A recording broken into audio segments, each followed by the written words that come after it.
જય શ્રી કૃષ્ણ.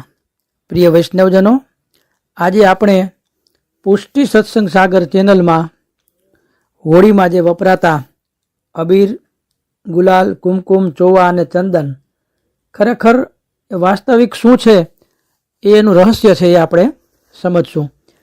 એ પહેલાં જો આપે પુષ્ટિ સત્સંગ સાગર ચેનલને સબસ્ક્રાઈબ ન કરી હોય તો સબસ્ક્રાઈબ કરો તથા અન્ય વૈષ્ણવ મિત્રોને શેર કરો, જેથી સત્સંગના નવા નવા વિડીયોઝ તેમને સુધી પણ પહોંચી શકે. હવે આપણે કુમકુમ વિશે પહેલાં જોઈએ તો આ ગોપીઓના પરમ સૌભાગ્ય નંદકુમાર જ છે. અતઃ અહીં સૌભાગ્ય સૂચક કુમકુમનો પ્રયોગ એટલે કે ઉપયોગ છે. અનુગ્રહ માર્ગની સેવા પદ્ધતિમાં કોઈ લક્ષ્મીઓનો નિવાસ છે. એમાં કોઈ એક લક્ષ્મી વ્યાપી વૈકુંઠ, રમા વૈકુંઠ અને બીજા વૈકુંઠની છે. આચાર્યશ્રીએ રાસ પંચાધ્યાયના અંતર્ધ્યાન પ્રસંગમાં રાસ બિહારીજીના વિલંબથી પ્રગટ થવાથી શ્રી સુબોધનીજીમાં કારણ બતાવ્યું છે કે આપ વૈકુંઠની લક્ષ્મીઓની પાસે પૂજા કરાવીને પધાર્યા છે, એટલા માટે વિલંબ થયો છે. એથી પ્રમાણિત થાય છે કે વૈકુંઠની લક્ષ્મીઓ વ્રજ ગોપીઓની કૃપાપાત્ર છે, કારણ કે જેની ઉપર ગોપીજનોની કૃપા નથી થતી શ્રી રાસબિહારીજી એમને જોતા પણ નથી. હોરી ખેલની વ્રજલીલાની શોભા આ ત્રિવિધ લક્ષ્મીઓને સમજવાનો અધિકાર છે. એટલા માટે રમા રમણ પ્રભુએ લીલા રસદાનની કૃપા કરી છે. અતઃ શ્રી સ્વામિનીજી સ્વરૂપ શ્રી મહાપ્રભુજી એવં શ્રી પ્રભુચરણ ગુસાઈજી સ્વરૂપ શ્રી ચંદ્રાવલીજીએ અને વિવિધ રસભાવ સંપન્ન વર્તમાન ગોપીજનોના સ્વરૂપ ગોસ્વામી બાળકોએ કુમકુમના છાટા કરીને લીલામાં આનંદ લેવાનો અખંડ સૌભાગ્યના આશીર્વાદ આપ્યા છે. આ કુમકુમનો ભાવ થયો. હવે અબીર. હવે આ નિકુંજમાં દેહ રહિત જે ગોપી એટલે કે અંતર્ગ્રહતા રાસમાં ગઈ હતી, એની કોઈ સખી સહેલી ન હતી. સખી સહેલીઓને વ્રજમાં બીર કહેવામાં આવે છે. બીર, જે સખી સહેલી હોય તે વ્રજમાં એક શબ્દ છે એને બીર કહે. તો સખી સહેલીઓને વ્રજમાં બીર કહેવામાં આવે છે. જેવી રીતે એક સખી બીજી સખીને અરી બીર કહીને સંબોધન કરે છે, તો આ સખી આત્મરૂપથી દેહ વગરની શ્રી ઠાકુરજીને તે રાસમાં પહોંચી હતી. એની જે શોભા અને જે ઝલક છે તેને અબીર કહે છે. હવે ગુલાલ. હોળીના ખેલમાં આવતો ગુલાલ શ્રી યમુનાજીની આરાધના કરવા વાળી અને આશીર્વાદ લેવા વાળી સખીઓની અંતરંગ વૃત્તિનું સ્વરૂપ છે. ભક્તિ માર્ગમાં સાધના સારું શરીર અથવા તો સારો જન્મ આપી શકે છે. એ સારા દેહમાં પણ સાધકને ભગવત સેવા પરક ભાવ સુખ પ્રાપ્ત થતું નથી. જ્યાં સુધી સેવકની મનોવૃત્તિ અને અંદરનો આશય ભગવત પરક ના હોય. હોળી ખેલમાં શ્યામ, લાલ, હરા, પીલા, નીંબુઆ, નારંગી, બેંગની, ગુલાબી, સફેદ, નીલા આ બધા જ રંગમાંથી 7 રંગોની કટોરીઓ આવે છે.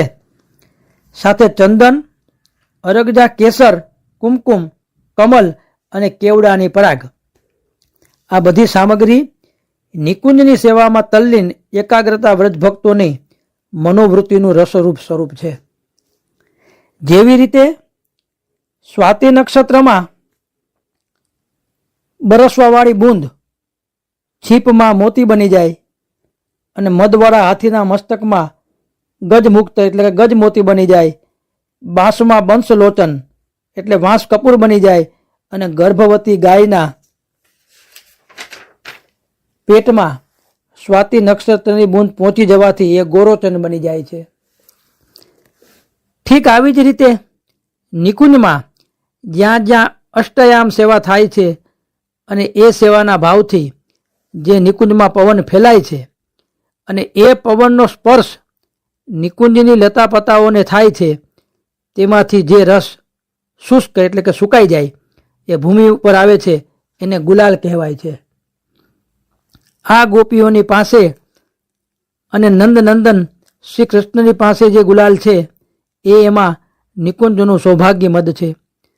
જ્યારે ગોપીજનો નિકુંજમાં એને શોધવા માટે પહોંચી ત્યારે એ ગોપીજનોએ જે પક્ષીઓએ જતાવ્યું કે આ ગુલાલથી જે પક્ષીઓનું સ્વરૂપ સિદ્ધ કરવામાં આવે છે. પીછવાઈમાં જે પક્ષી અંકિત કરવામાં આવે છે, આપણે હોળી ખેલમાં જોઈએ તો અલગ અલગ પક્ષી પીછવાઈમાં દોરતા હોય અને હોળી ખેલમાં, તો એની રચના સીધી સાદી હોતી નથી. તે વાંકી ચૂકી, તીરછી અને વિશેષ ભાવ ભંગમાં વાળી હોય છે. સહજ સીધા સ્વભાવવાળી નથી હોતી. જેવી ભાવ ભંગમાં એવામાં હોય છે એ પક્ષીઓ જેવી સૂચના આપે છે. અહીં પીછવાઈમાં એવા પક્ષીઓની આકૃતિ સિદ્ધ કરવામાં આવે છે. અહીં તેમનો આકૃતિ દોષ નથી, વાસ્તવમાં તેમની પક્ષીઓની રસની પરિપક્વતા છે. જેવી રીતે સતયુગમાં નામ સંકીર્તન કરવાવાળા એકલા એક પ્રહલાદની ભક્તિથી 21 પેઢીઓનો ઉદ્ધાર થયો. જ્યાં તેમની 21 પેઢીઓમાં ભક્તિ ન હતી એમના સંબંધથી એનો ઉદ્ધાર થયો. ઠીક આવી જ રીતે જ્યારે ગુલાલનો ઉપયોગ હોળી ખેલ પછી પૂરો થઈ ગયો ત્યારે સર્વોદ્ધારક પ્રભુએ એને ગુલાલને વિદાય આપી છે. હવે ફરીથી આ ગુલાલને પોતાના કૃત્ય અને ધર્મ પાલનમાં પાછા ફરવાની આવશ્યકતા નથી.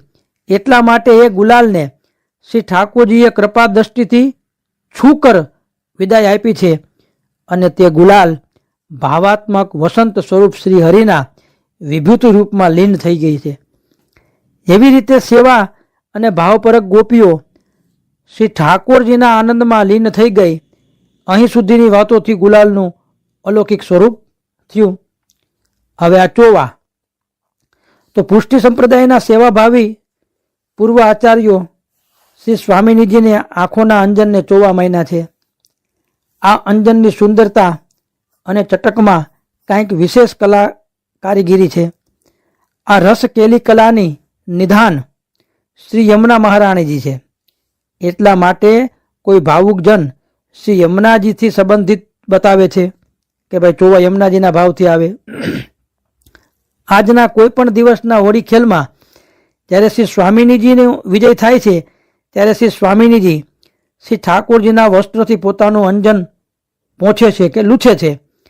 એટલા માટે ચોવાની વિશેષ કોઈ આકૃતિ પીછવાઈ વસ્ત્રો ઉપર દોરવામાં આવતી નથી. ફક્ત ટીપકી કરવામાં આવે છે. ખાલી ચોવાથી ટીપકી થાય, ચોવાથી કોઈ આકૃતિ દોરવામાં આવતી નથી. એથી એ સિદ્ધ થાય છે કે શ્રી સ્વામિનીજીનો હોળી ખેલમાં વિજય થયો છે.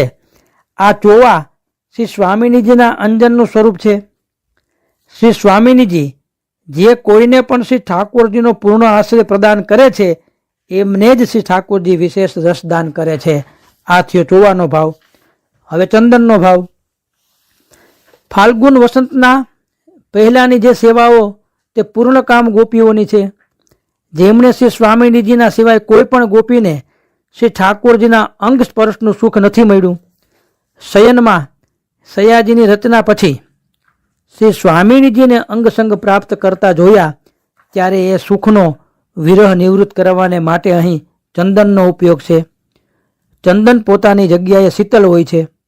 વસંત ઋતુમાં પણ શીતલતા હોય છે.